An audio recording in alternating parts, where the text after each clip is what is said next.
Hello मेरे प्यारे से दोस्तों, जैसा कि हमने पिछले एपिसोड में देखा था कि शी हाउ ने इमॉर्टल एकेडमी और डिवाइन एकेडमी के चारों ही कल्टीवेटर्स को यहाँ पे चैलेंज कर देता है, जो कि असल में इन दोनों ही एकेडमी के सुप्रीम कल्टीवेटर्स होते हैं, जिन्हें सुप्रीम मास्टर के नाम से जाना जाता है। और वहीं पे शी हाउ को रत्ती बराबर फर्क नहीं पड़ रहा होता है कि वो आखिर किससे फाइट करने वाला है। मेरे प्यारे दोस्तों, इस एपिसोड को स्टार्ट करने से पहले मैं अपने व्यूवर्स और जिन प्यारे भाइयों ने मेरी पिछली वीडियो पे कमेंट किया है, मैं उन सबको तहे दिल से धन्यवाद कहना चाहता हूँ। साथ में मेरे प्यारे से नए व्यूवर्स, आप भी इसी तरीके से कमेंट कर सकते हैं।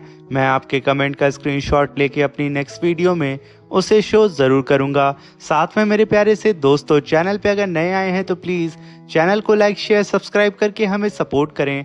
और आप किस सिटी से मेरी इस एनिमे सीरीज को देख रहे हैं, कमेंट बॉक्स में हमें ज़रूर बताएं। अब बिना देर किए इस एपिसोड को स्टार्ट करते हैं। इस एपिसोड की स्टार्टिंग में पर्पल यान सुन, इमॉर्टल एकेडमी का सुप्रीम मास्टर, आसमान से सीधा ही नीचे शी हाउ के सामने आके खड़ा हो चुका था। और वो बहुत ही शांत लहजे में शी हाउ से कहता है कि ब्रदर शी हाउ, यहाँ पे मेरा डिसाइबल और मेरे साथी बहुत ही ज़्यादा केयरलेस हैं, इसलिए मैं आशा करता हूँ कि आप इन सब की बेवकूफ़ी को यहाँ पे माफ़ कर देंगे और इसे भूल जाएंगे। अब ये सुन करके वहाँ पे नीचे खड़ा हुआ जी तोंग अपने मास्टर को ऐसी बात करता हुआ सुन के उसके होश उड़ चुके थे और वो अपने मास्टर को देखने लगता है। तभी पर्पल यान सुन अपने पास से एक मैजिकल हर्ब्स को निकालता है और सीधा उसे जी तोंग को दे देता है, क्योंकि वो शी हाउ से फाइट करने के दौरान इंजर्ड हो चुका था। इसलिए जी तोंग भी उस हर्ब को लेकर के तुरंत ही सॉलो करके रिफाइन करता है और अपनी बॉडी को पूरी ही तरीके से हील कर लेता है और तुरंत अपने मास्टर के पास आकर के कहता है कि मास्टर, ये जो शख्स शी हाउ है ना, वो बहुत ही ज़्यादा रूड है, प्लीज़ आप इसे सबक सिखाएं। आखिर आप इतनी इज्जत दे करके इससे बात क्यों कर रहे हैं। मगर तभी वहाँ पे यान सुन उसकी ओर घूरता है और उससे कहता है कि बेवकूफ़, चुपचाप पीछे जाके खड़े हो जाओ। अब यहाँ पे जी तोंग को कुछ समझ में नहीं आता है, वो आगे बढ़ता है, मगर यान सुन हाथ दिखा के उसे पीछे जाने के लिए बोलता है। ये देख करके वो पीछे शांति से खड़ा हो जाता है। वहीं पे यान सुन शी हाउ से कहता है कि ब्रदर शी हाउ, यहाँ पे आप सिर्फ हेवनली गॉड रेलम पे हैं और आपने इस कल्टीवेशन के दम पे गोल्डन हॉर्न और जी तोंग दोनों को ही हरा दिया। यकीनन आप एक एक्स्ट्रा ऑर्डिनरी कल्टीवेटर हैं और आपका मेथड भी कमाल का है। अब यहाँ पे यान सुन चिकनी चमेली बातें करके शी हाउ और सभी लोगों के सामने अच्छा बनने की कोशिश कर रहा होता है, मगर तभी शी हाउ कहता है कि मैं अच्छी तरीके से जानता हूं कि यान सुन, तुम यहाँ पे अपने लोगों को भेज करके मुझे टेस्ट कर रहे थे कि आखिर मेरी पावर क्या है। तो अगर तुम्हारे लिए बेटर रहे तो तुम खुद आकर के मेरी स्ट्रेंथ को चेक कर सकते हो मुझसे फाइट करके। अब ये सुन करके यहाँ पे यान सुन और जी तोंग का दिमाग फिर चुका था। यहाँ पे जी तोंग कहता है कि तुम्हें पता है तुम किससे बात कर रहे हो। मगर तभी वहाँ पे रैबिट गर्ल कहती है कि ओए पर्पल एग प्लांट, जरा होश में बात कर। तुम लोग यहाँ पे सिर्फ नंबर्स पे डिपेंड करते हो और अगर तुम लोगों के अंदर गट्स है तो मेरे ब्रदर शी हाउ से यहीं पे फाइट करके दिखाओ और उनके चैलेंज को एक्सेप्ट करके दिखाओ। तुम लोगों को तुम्हारी औकात यहाँ पे पता चल जाएगी। मगर तभी वहाँ पे हॉन्ग कहता है कि बिल्कुल, मगर रैबिट गर्ल, तुमने एक बात तो कही नहीं, ये कुत्तों का झुंड है जो कि सिर्फ झुंड में आकर के अटैक करना चाहते हैं, ना कि हमारे ब्रदर शी हाउ की तरह 9 हेवन 10 अर्थ के अंदर मौजूद सारे वर्ल्ड को हरा करके उन्हें जीत करके अपना नाम रोशन किया।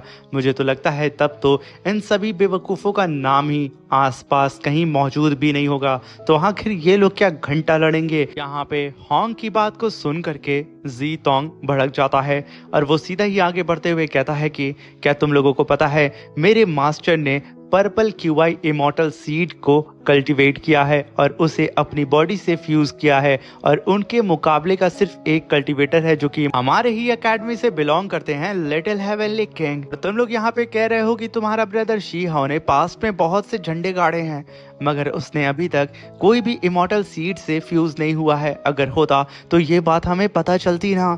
मुझे लगता है कि तुम्हारे ब्रदर की जो अचीवमेंट है वो बहुत लिमिटेड है। ये सुनकर के जिंग कहती है कि बेवकूफ जी तोंग, आखिर तुमसे किसने कह दिया कि यहाँ पे ब्रदर शीहाओ अभी तक किसी भी इमॉर्टल सीड से फ्यूज नहीं हुए हैं? आखिर इस बात को तुम कैसे साबित कर सकते हो? अब ये सुनकर के जीतोंग हंसते हुए कहता है कि अगर तुम्हें सबूत चाहिए तो तुम खुद अपने ब्रदर शीहाओ से पूछ सकती हो। तभी सब के सब शीहाओ की ओर देखते हैं, जहाँ पे शीहाओ कहता है कि ये सच है, मैं कोई भी इमॉर्टल सीड से फ्यूज नहीं हुआ हूँ। अब ये सुनकर के जिंग कहती है कि क्या बात है शीहाओ, तुम यहाँ पे किसी भी इमॉर्टल सीड से फ्यूज नहीं हुए हो, मगर फिर भी तुमने इस बेवकूफ जीतोंग और उस गोल्डन हॉर्न को चुटकी बजा के हरा दिया। अगर तुम यहाँ पे इमॉर्टल सीड से फ्यूज हो गए तो तुम तो सिर्फ एक उंगली से इन सबको क्रश कर दोगे, यानी कि यहाँ पे मौजूद सभी ही इमॉर्टल एकेडमी के कल्टीवेटर्स को। अब ये सुनकर के जीतोंग मिस जिंग से कहता है कि अब तुमने यहाँ पे कुछ ज्यादा ही बोल दिया है। क्या तुम लोग यहाँ पे जिंदा रहना नहीं चाहते हो? क्या तुम लोग ये नहीं जानते हो कि तुम्हारी तियानशन एकेडमी भी अगर यहाँ पे आ जाएगी, तुम्हारे पूरे एल्डर, तब भी तुम्हें यहाँ पे बचा नहीं पाएंगे हमसे। मगर यहाँ पे यानसुन उसे शांत करता है।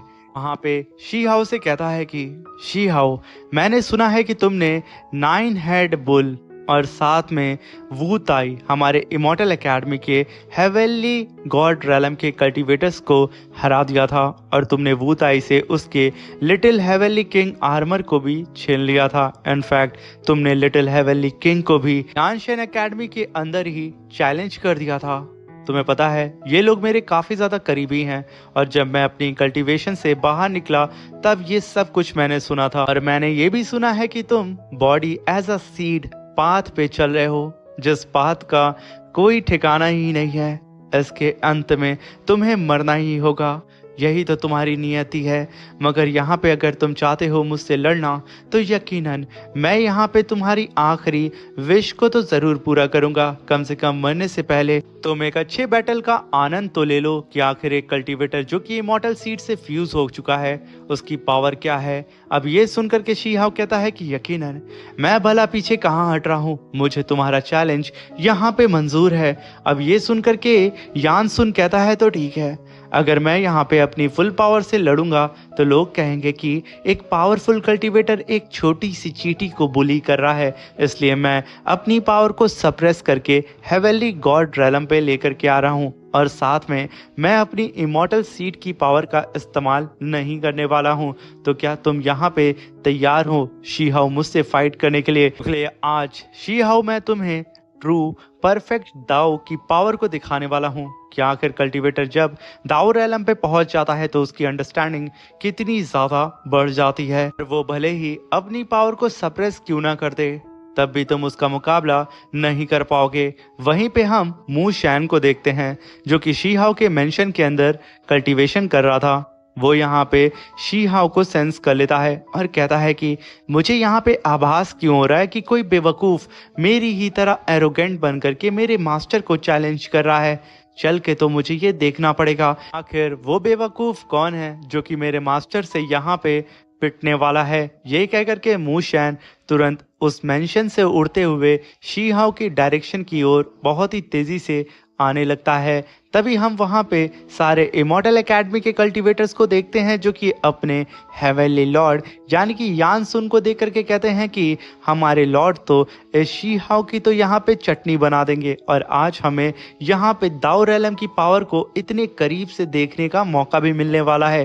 तभी इमॉर्टल एकेडमी के कल्टीवेटर अपने साथी वू ताई को देख लेते हैं और उसे देख के कहते हैं कि वू ताई, क्या ये सच है कि शीहाओ ने यहाँ पे तुम्हें कूटा और तुमसे लिटिल हेवेनली किंग आर्मर को छीन लिया? यहाँ पे वू ताई गुस्से से लाल हो रहा होता है। वहीं पे वो सारे कल्टीवेटर कहते हैं कि यानी कि इमॉर्टल एकेडमी के 3 कल्टीवेटर शीहाओ से पिट चुके हैं। ये कह करके वो सब वू ताई का वहाँ पे मजाक उड़ा रहे होते हैं। तभी इमॉर्टल एकेडमी की मिस यिंग जुआन पर्पल यानसुन की पावर को देख करके कहती हैं कि भले ही यहाँ पे पर्पल यानसुन अपनी पावर को सप्रेस कर चुका है, मगर इस बेवकूफ़ शी हाओ को यहाँ पे संभल जाना चाहिए और इससे फाइट करने के लिए 10 बार सोचना चाहिए, क्योंकि मुझे नहीं लगता है कि ये यहाँ पे एक भी सेकंड इसके सामने टिक पाएगा।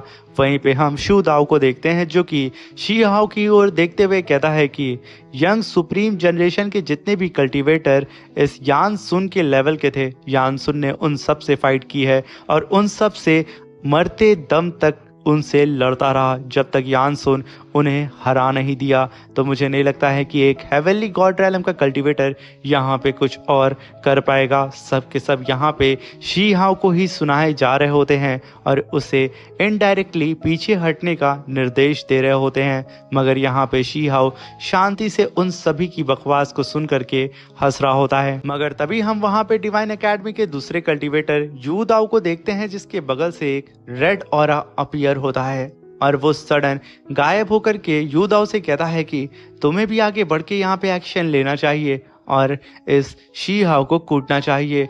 मगर यहाँ पे यू दाओ शांत हो जाता है और वो वहीं पे बैठ करके सोना स्टार्ट कर देता है। मगर तभी हम रैबिट गर्ल को देखते हैं जो कि चिल्लाते हुए आसमान में उन सारे ही कल्टीवेटर से कहती है कि तुम चारों हुई सुप्रीम कल्टीवेटर। तुम्हें पता है जब ब्रदर शी हाओ फॉरेन वर्ल्ड के कल्टीवेटर से अकेले लड़ रहे थे तो वो सारे फॉरेन वर्ल्ड के कल्टीवेटर भी खुद को सुप्रीम मास्टर कहते थे, मगर जब ब्रदर शी हाओ की उनसे फाइट हुई और जब वो लोग ब्रदर शी हाओ से पिटे तो पता है वो लोग खुद को क्या कहते हैं, स्लेव सुप्रीम मास्टर। और अब यहाँ पे तुम लोगों का भी ऐसा ही कुछ हाल होने वाला है।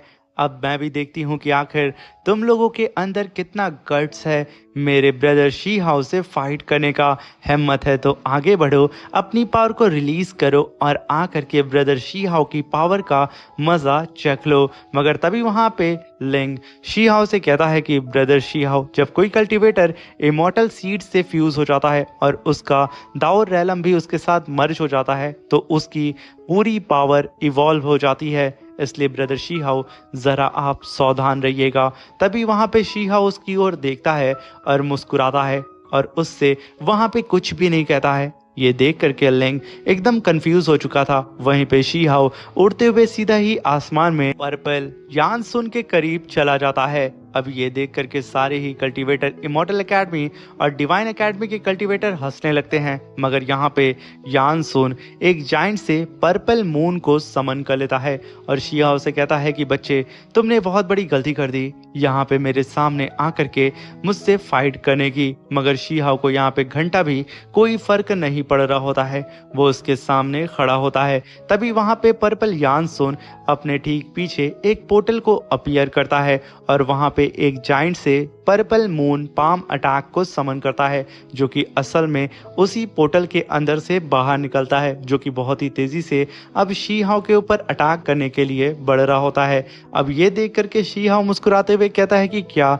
यही तुम्हारी सुप्रीम टेक्निक्स में से एक टेक्निक है। ये कहने के साथ शी हाओ अपनी ग्रेट रिवर्सिंग दाओ टेक्निक को परफॉर्म करता है और एक ही स्लैश अटैक अपनी एक फिंगर से कर देता है उस जाइंट से पाम अटैक के ऊपर। जैसे ही ये स्लैश अटैक उस पाम अटैक को लगता है वो पाम अटैक शी हाओ के अटैक को होल्ड करने की कोशिश करता है, मगर शी हाओ का अटैक उस पाम अटैक को उठा करके सीधा ही उस स्पेस पोर्टल के अंदर वापस ढकेल देता है और जैसे ही वो पाम अटैक अंदर गया था वहां पे ब्लास्ट होता है और वो पाम अटैक पल भर में डिस्ट्रॉय हो चुका था। अब ये देख करके पर्पल यान सुन अपने मन में कहता है कि ये लड़का प्रीमोडियल ट्रू स्क्रिप्चर का इस्तेमाल करके मेरी दाओ पावर को पूरी ही तरीके से रिवर्स कर दे रहा है।